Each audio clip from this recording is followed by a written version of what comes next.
Forest for mankind we're sent here to weep for our looms. National tolls will not have to grieve. My song has now ended, so I'll take my leave. But sing success to the weavers forever, whose harvest time. So sing success to the weavers forever, whose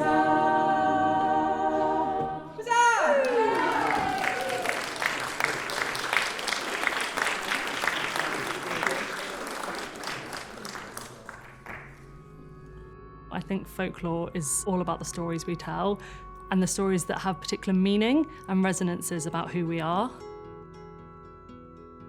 Sometimes that's to do with particular customs that really are important in kind of forming identities. Sometimes those are historic and sometimes they're not. Sometimes they're modern and brand new and they sort of develop throughout people's lives. But it's a way of kind of forming community and developing a sense of who you are based on kind of shared values. The weirdness, I think, comes in the way that people decide to enact them, because lots of different values across different cultures might be similar or comparable, but the way that people decide to ritualise those values or ideas or traditions can come across in very, very different ways, and that's where the fun comes in. So I think the weirdness is all about the kind of fun and celebration and the kind of artistic element, which often comes with kind of performance and music.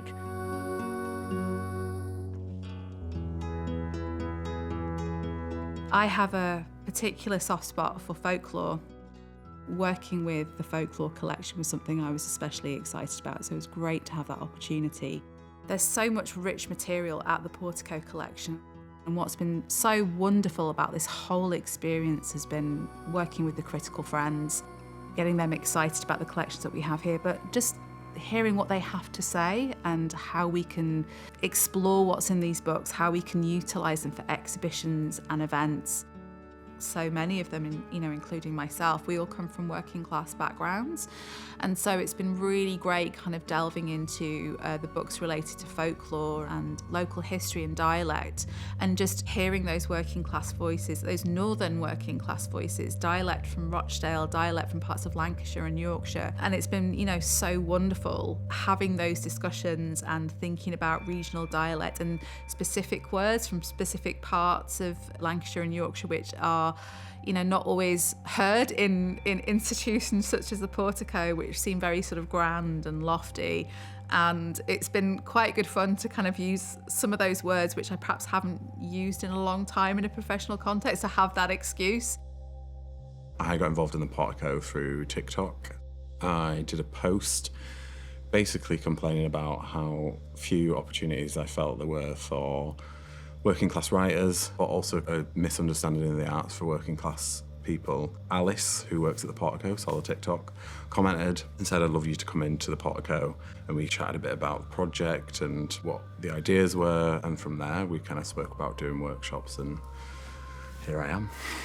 I'm very grateful that people came to the workshops we ran and were so open with their own stories. Engaging with them and building that rapport of encouraging them to explore their own folk history was super important. And some people brought some, I guess, really quite like harrowing and personal stories to those workshops, and they were kind of able to create from them, which was really important. And that kind of connection is something that I found really valuable. I almost empowered myself, and I was like, I can actually write these stories. And that's what I'm doing at the minute, so it's been great. As an independent folklore researcher, I do a lot of work around history in my practice. The opportunity to come into the behind-the-scenes building of how a collection might be accessible to researchers like me, and a collection that I just would want to get my hands on anyway, getting to read it was just really exciting and an amazing opportunity. And particularly with it being neurodivergent, and I was able to I just wanted to be able to feed in where my difficulties lie in trying to find things and what type of search terms and stuff. So yeah, it was a really perfect opportunity. I just couldn't be more perfect in terms of my own interest and practice. It's been interesting just thinking about the inaccuracies within collections and how you portray what is in collections, what histories are stored in them, and where the limitations are of of those things. I think that kind of like was more highlighted to me. It's something that I've already known. Like, you know, you look at an old folklore book and it tells you a certain thing happened. It didn't necessarily, and whose stories are not being told. I think that just really came out all the more. It's kind of like, you know, it's not a pantheon of pure knowledge. It's a very kind of like tailored knowledge, and it's an interesting thing to really think about.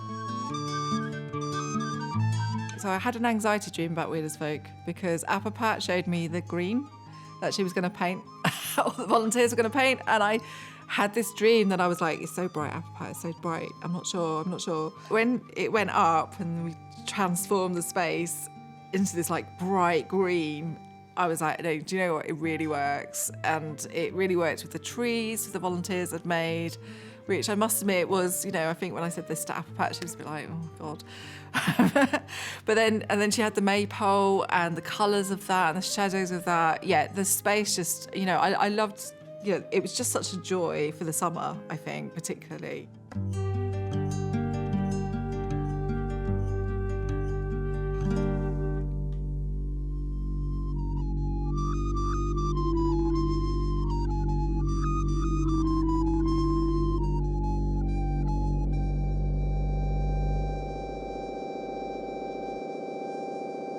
The highlights, simply, it was just being able to talk to people about folklore, other people who are interested in it, who want to talk about it, who want to dig through books that maybe haven't been opened for a long time, and find what treasures are within. Getting to meet people like-minded who want to discuss these things, want to put something together that will engage people's imagination and will get people talking.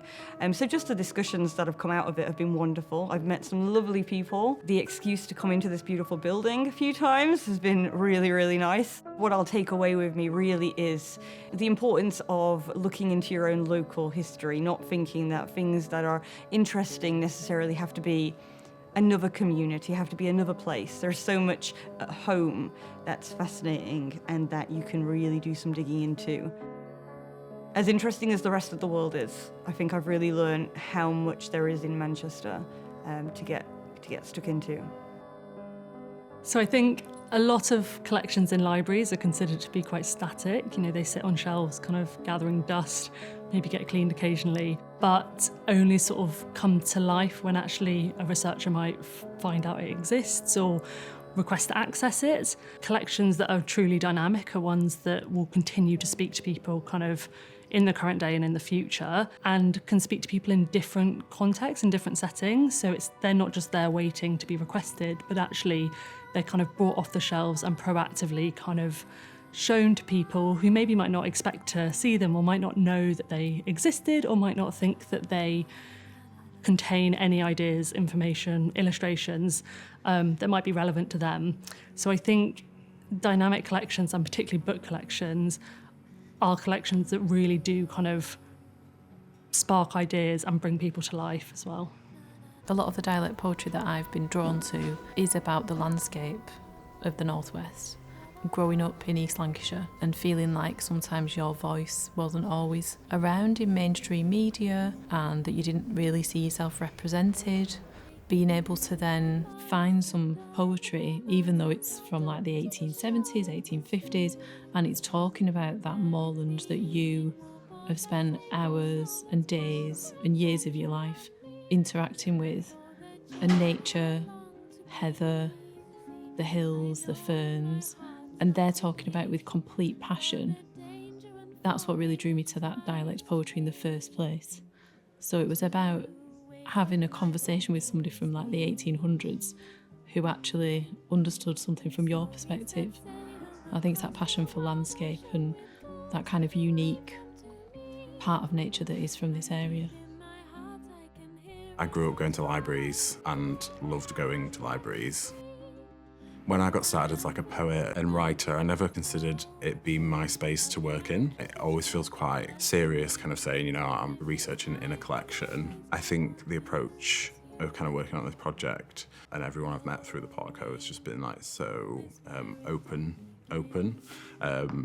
which has meant that I've been able to kind of I guess, kind of the validity and permission to kind of research into something And I do research as a writer, but just kind of actually looking at old books, niching down into a topic, looking at collections, that kind of thing, is something that I never really saw myself doing. But this project, I guess, gave me the both the opportunity to do that and the permission to, which sounds silly, but I guess it's just kind of the thing where I never saw myself as a researcher or kind of someone who could do research and do it effectively. But the collection allowed me to do that. All history and all folklore and all knowledge is for everyone. When you've got these libraries, which are these kind of like amazing sort of like spaces of knowledge and learning, but they don't necessarily feel accessible to everybody.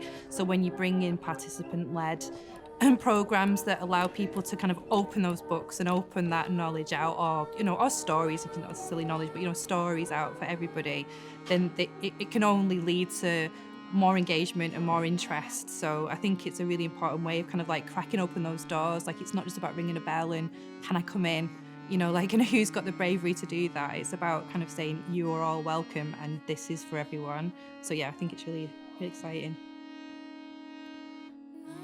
You can have a lot of fun with historic collections. A huge part when we were sort of planning this project was that the staff should have fun, the volunteers should be having fun, the participants should be having fun, our partners should be having fun, the audience should be having fun. And hopefully this whole project will also kind of just make us really happy to be at the Portico, and I think it really has been the case.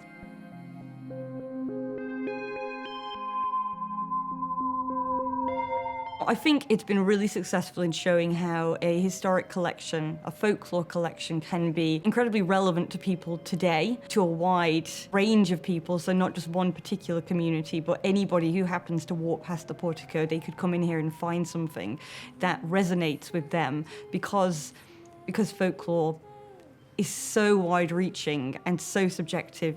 Everyone has their example, their piece of family law, their piece of community law, and the way that this exhibition has been set up, it not just invites, but it encourages people to share what it means to them, what folklore means to them, what this collection means, what this building means. I think just how incredibly welcoming it's been to people from all groups, and saying that actually what you have to say is valuable, means something to us, is important. You don't have to come in here with a PhD or a master's behind you. You've got stories, everybody's got stories, come and share them. And I think that's what's been really wonderful about being part of this. Time out of mind, a quaint mischievous elf had